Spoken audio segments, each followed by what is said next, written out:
జూబ్లీహిల్స్ ఉప ఎన్నికలో హస్తం విజయభేరి మోగించింది. కాంగ్రెస్ అభ్యర్థి నవీన్ యాదవ్ ఘన విజయం సాధించారు.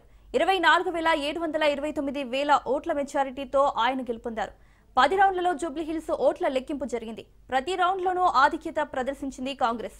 ఇక పోస్టల్ బ్యాలెట్ ద్వారా 101 ఓట్లు పోలయ్యాయి. ఇందులో 96 ఓట్లు మాత్రమే చెల్లుబాటు కాగా కాంగ్రెస్ అభ్యర్థి నవీన్ యాదవ్ కు 43, బీఆర్ఎస్ అభ్యర్థి మాగంటి సునీతకు 25, బీజేపీ అభ్యర్థి దీపక్ రెడ్డికి 20 ఓట్లు లభించాయి. జూబ్లీహిల్స్ లో బీఆర్ఎస్ సిట్టింగ్ స్థానాన్ని కోల్పోగా బీజేపీ డిపాజిట్ గల్లంతైంది.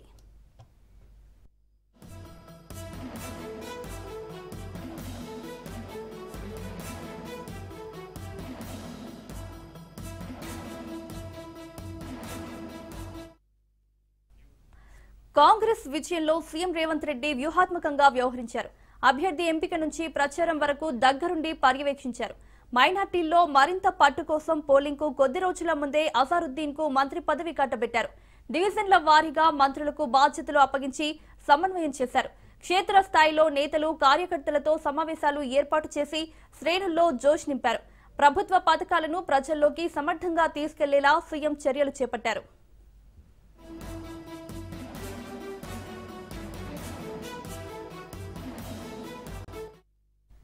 రౌండ్ల వారీగా ప్రధాన పార్టీల అభ్యర్థులు సాధించిన ఓట్లు చూస్తే మొదటి రౌండ్లో నవీన్ యాదవ్ కు 8,911 ఓట్లు, మాగంటి సునీతకు 8,864 ఓట్లు, దీపక్ రెడ్డికి 2,167 ఓట్లు వచ్చాయి. రెండో రౌండ్లో నవీన్ యాదవ్ కు 9,691 ఓట్లు, మాగంటి సునీతకు 8,609 ఓట్లు, దీపక్ రెడ్డికి 3,475 ఓట్లు వచ్చాయి. మూడో రౌండ్ చేరే నాటికి నవీన్ యాదవ్ కు 11,082 ఓట్లు, మాగంటి సునీతకు 8,082 ఓట్లు, దీపక్ రెడ్డికి 3,475 ఓట్లు వచ్చాయి. నాలుగో రౌండ్లో నవీన్ యాదవ్ కు 9,567 ఓట్లు, మాగంటి సునీతకు 6,020 ఓట్లు, దీపక్ రెడ్డికి 1,935 ఓట్లు వచ్చాయి. ఐదో రౌండ్ నాటికి నవీన్ యాదవ్ కు 12,283 ఓట్లు, మాగంటి సునీతకు 8,985 ఓట్లు, దీపక్ రెడ్డికి 1,273 ఓట్లు వచ్చాయి. ఆరో రౌండ్లో నవీన్ యాదవ్ కు 9,553 ఓట్లు, మాగంటి సునీతకు 6,615 ఓట్లు, దీపక్ రెడ్డికి 1,666 ఓట్లు వచ్చాయి.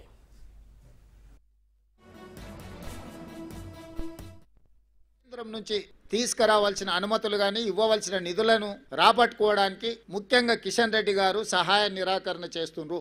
ఈనాడు ప్రధాన ప్రతిపక్షంలో శాసనసభ్యులు కేటీఆర్ గారు, శాసనసభ్యులు హరీష్ గారు, ముఖ్యంగా ఈ ముగ్గురికి ప్రధానమైన బాధ్యత ఉన్నది. ఒకరు కేంద్ర ప్రభుత్వం నుంచి రావాల్సిన అనుమతులు, తేవలసిన నిధులకు సహకరించాలి. కానీ కిషన్ రెడ్డి గారు పూర్తిగా సహాయ నిరాకరణ చేయడమే కాకుండా వీలైనంత మేరకు కేంద్రంలో అడ్డు తగులుతున్నాడు.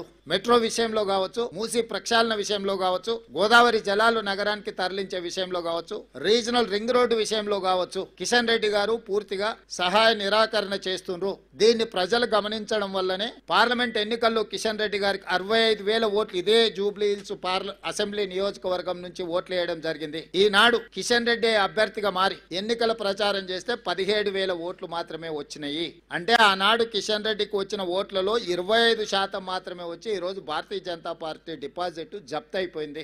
దీన్ని బట్టి కిషన్ రెడ్డి గారు తన వ్యవహార శైలిని మార్చుకోవాల్సిన అవసరం ఉన్నది.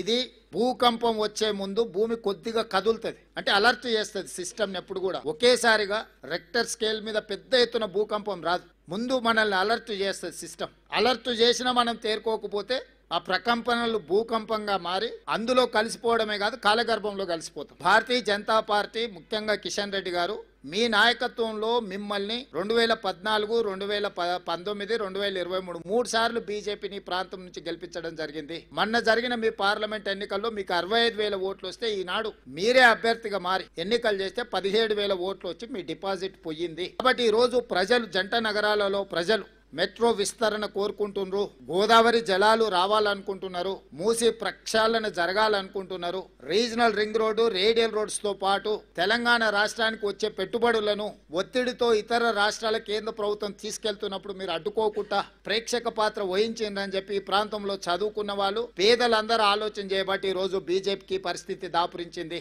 ఈ ఫలితాల తర్వాత కిషన్ రెడ్డి గారు తన వ్యవహార శైలిని మార్చుకొని తెలంగాణ రాష్ట్ర ప్రభుత్వంతో సహకరించి తెలంగాణ ప్రజల యొక్క అభివృద్ధి, ముఖ్యంగా ఈ మహానగర అభివృద్ధి కోసం సహకరించాల్సిందిగా వారికి సీఎం చంద్రబాబు మాట్లాడుతున్నారు. లైవ్ లో చూద్దాం. Now, this day, again I am telling you, we have created so many land bank, we are having nearly 50,000 acres of land. Every state is having a problem. They are unable to give land. Now clearances across the table, I am able to clear. My government officers are all geared up. They are all doing extremely well. They are pushing. Once, if you clinch the project, they are after investors. Every investor is saying, never we have seen this type of bureaucracy. They are after us now. Generally, we are used to go to every office. Today, no need to go every day. One person is telephoning to me. Now I am forced to implement it. That is the speed we are executing now. Today I have given one more assurance. My department has to keep it in mind. In this country, timely we are not releasing incentives. Some of the investors are becoming defunct, NPA. That is not their fault. That is the fault of the government, sometimes external factors, but entrepreneur is becoming scapegoat for all these things. Today I announced, I am going to create very soon escrow account. You need not go to anybody.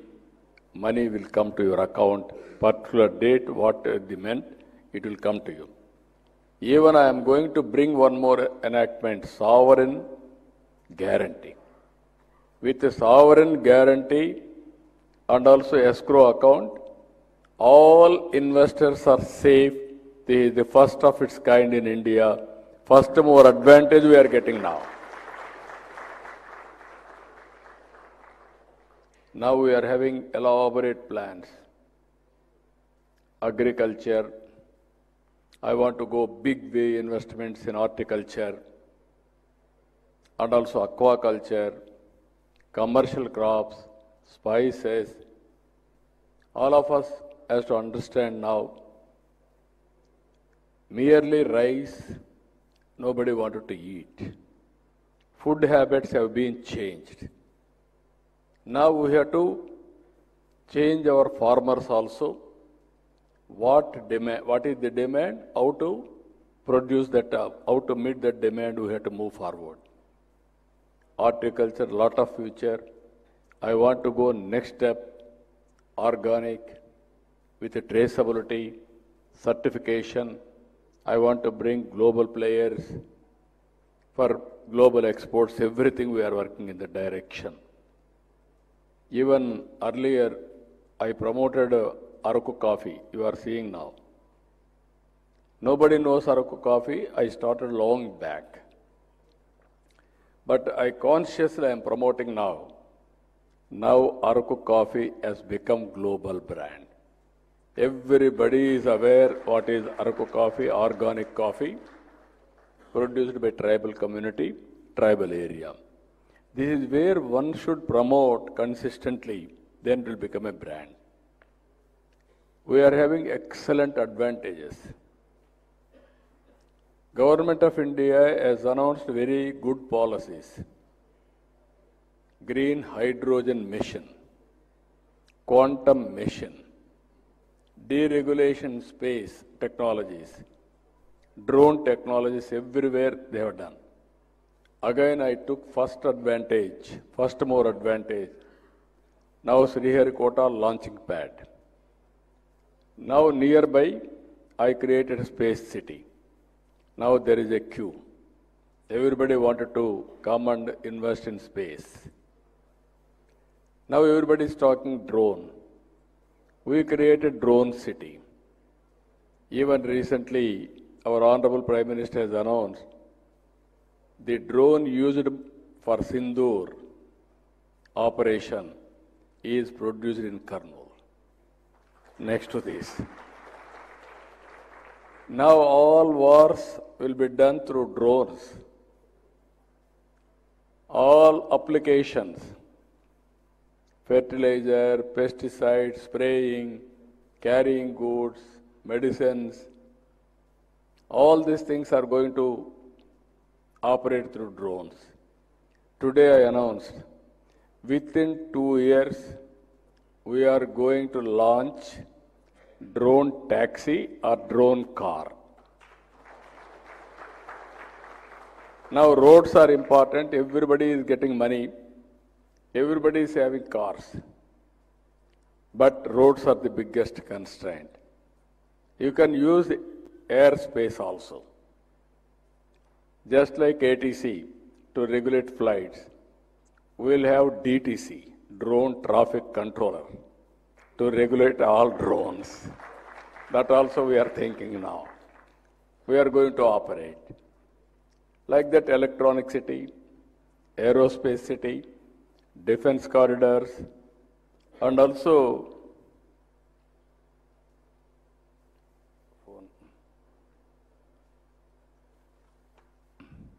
come.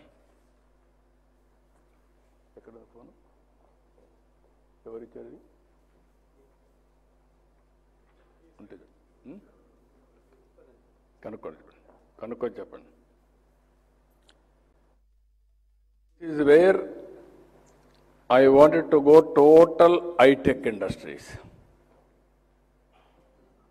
I want to bring global players, and Andhra Pradesh will launch. Originally I told you 25 years back IT I promoted. Today all over the world highest per capita income are Indians. Among Indians 30%, 33% are Telugu community.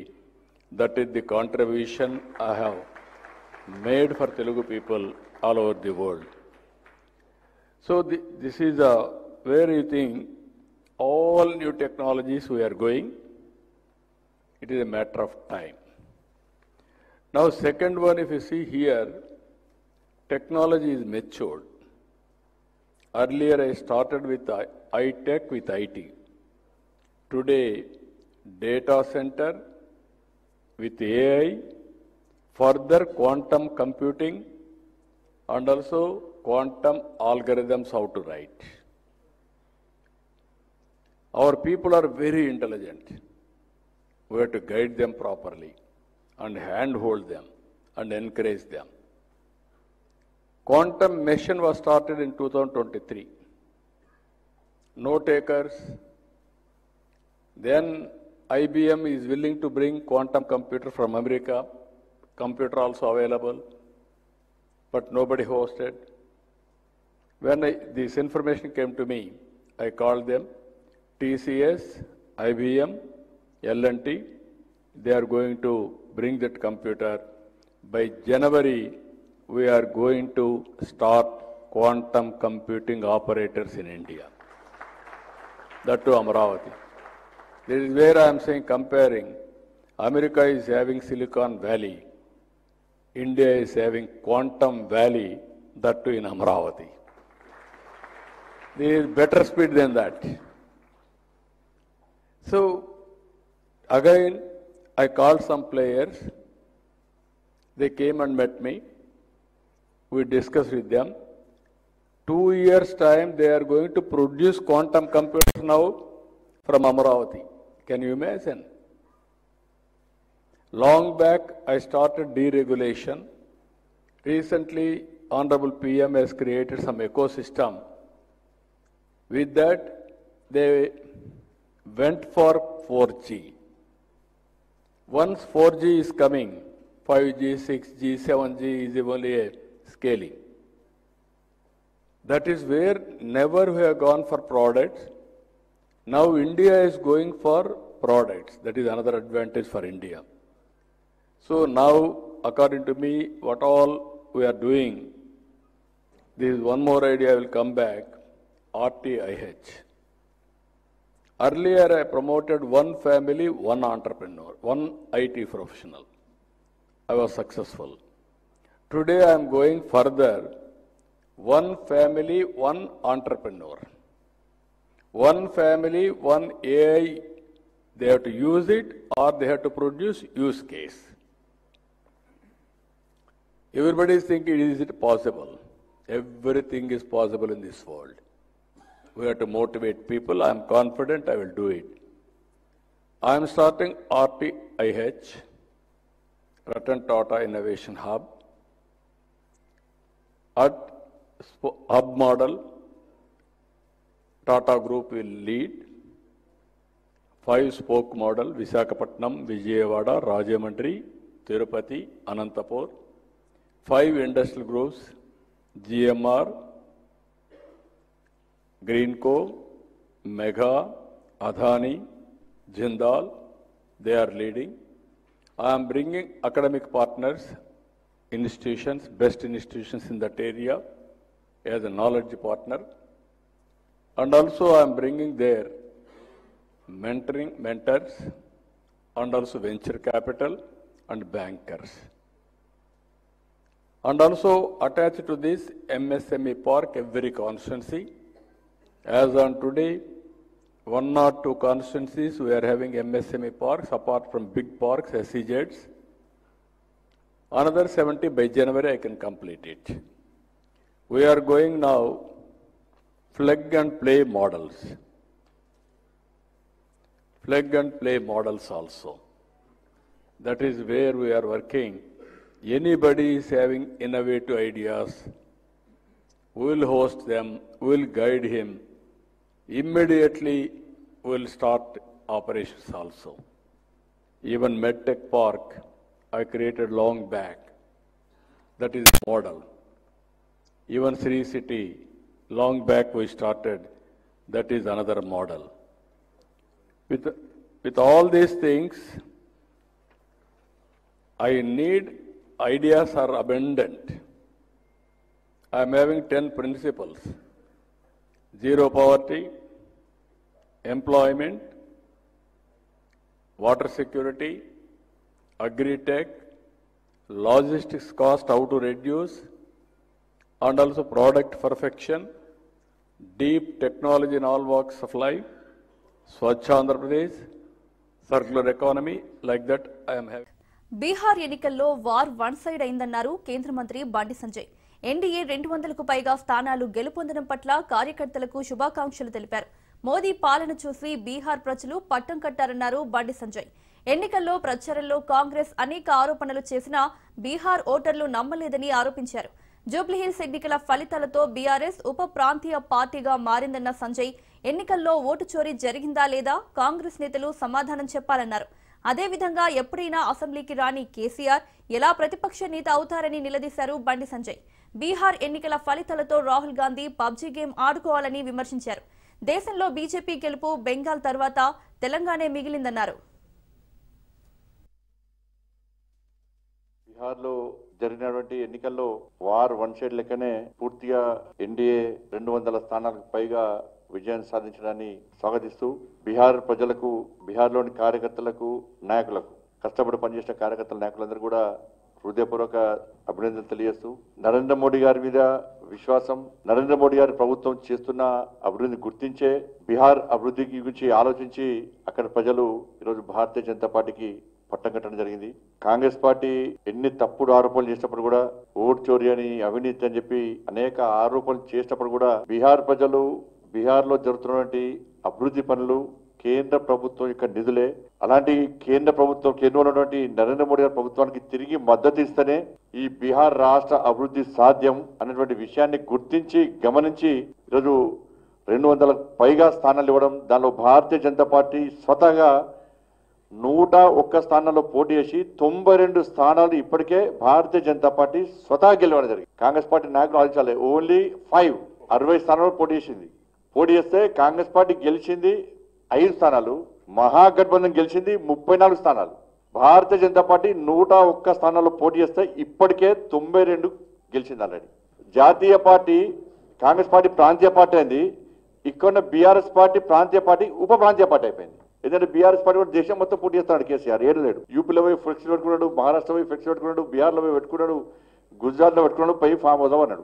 20 రాష్ట్రాల్లో Bharatiya Janata party ఇవాళ NDA ప్రభుత్వాలు అధికారంలో ఉన్నాయంటే అక్కడ ఉన్నటువంటి హిందూ సమాజం ఒకటైంది. నరేంద్ర మోడీ గారి యొక్క అభివృద్ధి సంక్షేమ ఫలాలను ప్రజలు గుర్తించారు కాబట్టి. అనంతపురం జిల్లాలో కలెక్టర్ అధికారులను కమిటీ నుంచి ప్రభుత్వం తొలగించింది. ఈ మేరకు ప్రభుత్వ ప్రధాన కార్యదర్శి కె విజయానంద్ ఉత్తర్వులు జారీ చేశారు. నిపుణుల కమిటీ ఏర్పాటు విషయంలో సుప్రీంకోర్టు మార్గదర్శకాలు, ఆదేశాలు ఖచ్చితంగా పాటించాలన్న ఉద్దేశంతోనే ఈ నిర్ణయం తీసుకున్నట్లు ప్రభుత్వం ఇచ్చిన ఉత్తర్వుల్లో పేర్కొన్నారు. ఓబులాపురం మైనింగ్ కంపెనీ అక్రమ త్రవ్వకాలను నిర్ధారించేందుకు సుప్రీంకోర్టు ఆదేశించింది. మైనింగ్ ఏరియా వంటి అంశాలను నిర్ధారించి సుప్రీంకు నివేదిక ఇవ్వనుంది కమిటీ. సర్వే డైరెక్టర్ కూర్మనాథ్ ఈ కమిటీ కన్వీనర్ గా వ్యవహరించనున్నారు.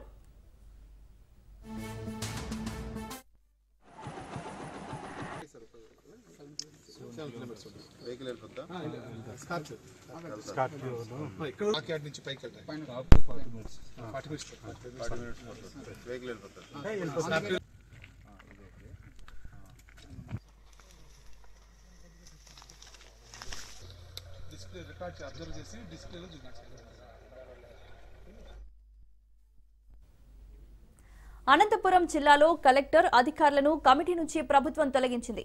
ఈ మేరకు ప్రభుత్వ ప్రధాన కార్యదర్శి కె విజయానంద్ ఉత్తర్వులు జారీ చేశారు. నిపుణుల కమిటీ ఏర్పాటు విషయంలో సుప్రీంకోర్టు మార్గదర్శకాలు, ఆదేశాలు ఖచ్చితంగా పాటించాలన్న ఉద్దేశంతోనే ఈ నిర్ణయం తీసుకున్నట్లు ప్రభుత్వం ఇచ్చిన ఉత్తర్వుల్లో పేర్కొన్నారు. ఓబులాపురం మైనింగ్ కంపెనీ అక్రమ త్రవ్వకాలను నిర్ధారించేందుకు సుప్రీంకోర్టు ఆదేశించింది. మైనింగ్ ఏరియా వంటి అంశాలను నిర్ధారించి సుప్రీంకు నివేదిక ఇవ్వనుంది కమిటీ. సర్వే డైరెక్టర్ కూర్మనాథ్ ఈ కమిటీ కన్వీనర్ గా వ్యవహరించనున్నారు.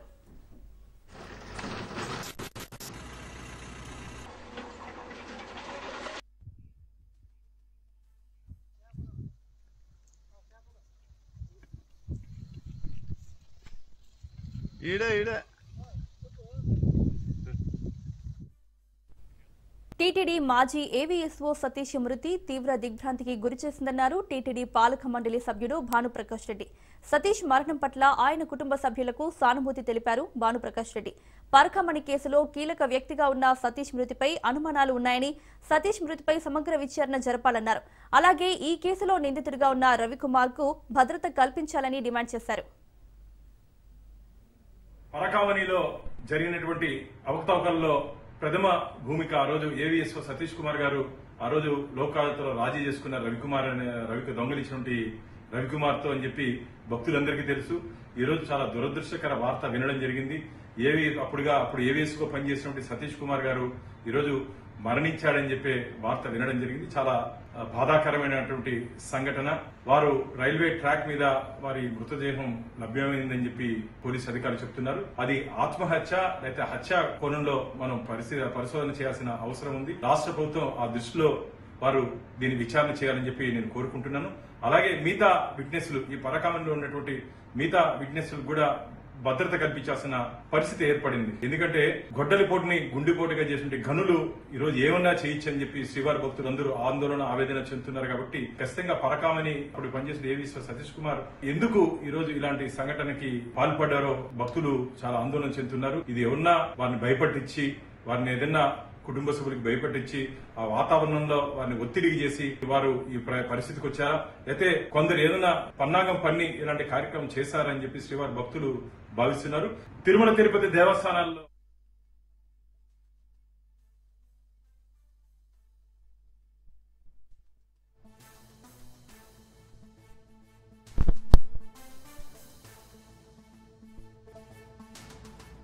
టీటీడీ మాజీ ఏవీఎస్ఓ సతీష్ మృతిపై సమగ్ర విచారణ జరిపించాలని డిమాండ్ చేశారు సిఐటియు రాష్ట్ర ఉపాధ్యక్షులు కందారపు మురళి. సతీష్ మృతి హత్య లేక ఆత్మహత్య అన్నది ప్రజలకు స్పష్టత ఇవ్వాలన్నారు. పరకామణి కేసును హైకోర్టు సిట్టింగ్ జడ్జితో విచారణ జరిపించాలని తాము ముందు నుంచి కోరుతున్నామని గుర్తు చేశారు. కేసు పూర్వాపరాలు అనేక అనుమానాలకు తావిస్తుందన్నారు. పరకామణి వ్యవస్థలో జరుగుతున్న లోపాలను సరిదిద్దడానికి ప్రభుత్వం ప్రయత్నించాలని, విచారణలో పారదర్శకత పాటించాలని, నిందితులు ఎంతటి వారైనా శిక్షించేలా ప్రభుత్వం చర్యలు తీసుకోవాలని విజ్ఞప్తి చేశారు. వ్యవహారంలో ఒక ఏవీఎస్ఓ అనుమానాస్పద స్థితిలో మరణించడం తీవ్ర ఆందోళన కలిగిస్తా ఉంది. పెద్దల పాపపు ఆటలో ఓ మామూలు మనిషి బలైపోయడానికి ఇదొక నిదర్శనంగా భావించవచ్చు. గతం నుంచి పరకామణి వ్యవహారానికి సంబంధించిన విషయాలలో అసలు నేరస్తుల్ని, నిందితుల్ని పట్టుకోవడం, అదే మాదిరి పరకామణి వ్యవహారంలో జరుగుతున్నటువంటి తప్పుల్ని సంస్కరించడం కంటే కూడా కేసు మొత్తం సంచలనాలకి ఒక కేర్ ఆఫ్ అడ్రస్ గా మారిపోయినటువంటి పరిస్థితి ఉంది. దీనిని సమగ్రంగా విచారణ జరపకుంటే నష్టం జరుగుతుందని మేము మొదటి నుంచి చెప్తూనే ఉన్నాము. ఒక సిట్టింగ్ జడ్జితో కుంభకోణానికి సంబంధించిన లేదా పరకామణిలో బయలుపడినటువంటి అనేక అంశాలకు సంబంధించి అన్ని కోణాల్లో లేదా అన్ని పార్శ్వాలలో సమగ్రమైనటువంటి విచారణ జరపాలంటే అది రాష్ట్ర ప్రభుత్వం నియమించిన పోలీసు ద్వారా కాదు, హైకోర్టు సిట్టింగ్ జడ్జితో ఈ విచారణ సమగ్రంగా జరిగితే అసలు దోషులు ఎవరు, వాళ్ళు ఎంతటి వాళ్ళు, వాళ్ళ వెనకున్నటువంటి పరిస్థితి ఏమి, ఈ తప్పుకు కారకులు ఎవరు, ఇట్లాంటి వాటిని నిర్మూలించడంలో లేదా పరిష్కారం చేయడంలో ఏ రకమైనటువంటి నిర్లక్ష్యం జరిగింది, వీటన్నిటి మీద సమగ్రమైనటువంటి విచారణ జరపడానికి సిట్టింగ్ జడ్జితో కూడిన ఓ కమిటీని ఏర్పాటు చేయాలని మేము కోరాం. దురదృష్టం ఏంటంటే ఈ సూచనల్ని రాష్ట్ర ప్రభుత్వం పట్టించుకోలేదు. హైకోర్టు సూచన మేరకు ఓ విచారణ కార్యక్రమాన్ని ప్రారంభించారు. ఆ విచారణ జరుగుతూ ఉంది. ఫిర్యాదు చేసినటువంటి లేదా ఆ రవికుమార్ అనే నిందితుడిని పరకామణిలో డబ్బుని తస్కరించడానికి ప్రయత్నం చేసినటువంటి నిందితుడిని పట్టించిన సతీష్ అనే ఏవిఎస్ఓ, ఆనాడు ఏవిఎస్ఓ, ఈరోజు తాడిపత్రి దగ్గర ఉన్నటువంటి ఓ రైల్వే ట్రాక్ మీద శవమై కనిపించడం తీవ్రమైన ఆందోళన కలిగిస్తూ ఉంది. ఇది సహజ మరణమా, అంటే ఆయన ఆత్మహత్య చేసుకున్నాడా లేదంటే ఎవరైనా హత్య చేశారా, దీని వెనక ఉన్నటువంటి కారణాలు ఏమి అన్న విషయాల్ని సమగ్రంగా పరిశీలన చేయాల్సినటువంటి అవసరం ఉంది. గూగీ గ్రూప్ ఆధ్వర్యంలో హైదరాబాద్ సంజీవయ్య చిల్డ్రన్స్ పార్కులో నషాముక్త్ భారత్ పేరుతో డ్రగ్స్ పై అవగాహన ర్యాలీ నిర్వహించారు. ఈ ర్యాలీకి ముఖ్య అతిథిగా మంత్రి అసారుద్దీన్ హాజరయ్యారు. డ్రగ్స్ పట్ల ప్రజలు అప్రమత్తంగా ఉండాలని పిలుపునిచ్చారు. చిల్డ్రన్స్ డే సందర్భంగా డ్రగ్స్ పై అవగాహన కల్పించామని అక్బర్ షేక్ తెలిపారు. యువత డ్రగ్స్ కు బానిస కావద్దన్నారు. సీఎం రేవంత్ రెడ్డి డ్రగ్స్ పై ఉక్కుపాదం మోపుతున్నారన్నారు. రాష్ట్రంలో డ్రగ్స్ కట్టడి చేయడానికి ఈగల్ సంస్థను ఏర్పాటు చేశారన్నారు. గూగీ గ్రూప్ నిర్వహించిన ఈ ర్యాలీలో వివిధ పాఠశాలల విద్యార్థులు, సంస్థలు పెద్ద ఎత్తున పాల్గొన్నాయి.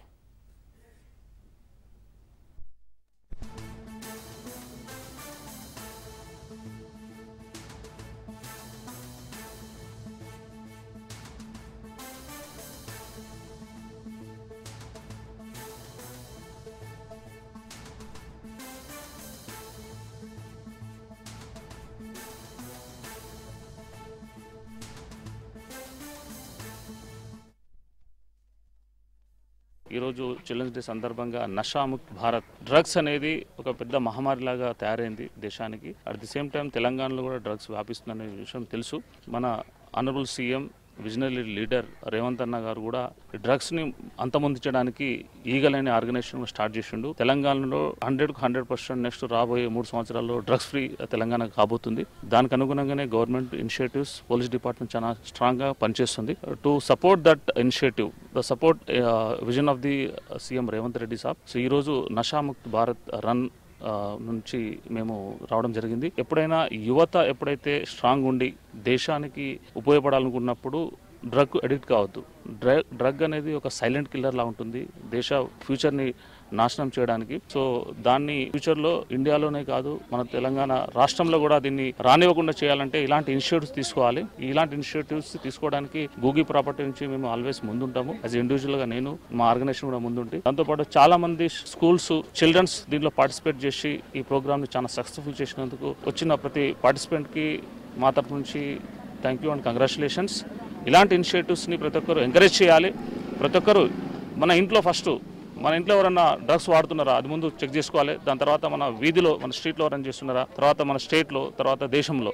సో ఇలా స్టెప్ బై స్టెప్ మనము ఫాలో అయినప్పుడు మాత్రమే మనం డ్రగ్స్ని అంతం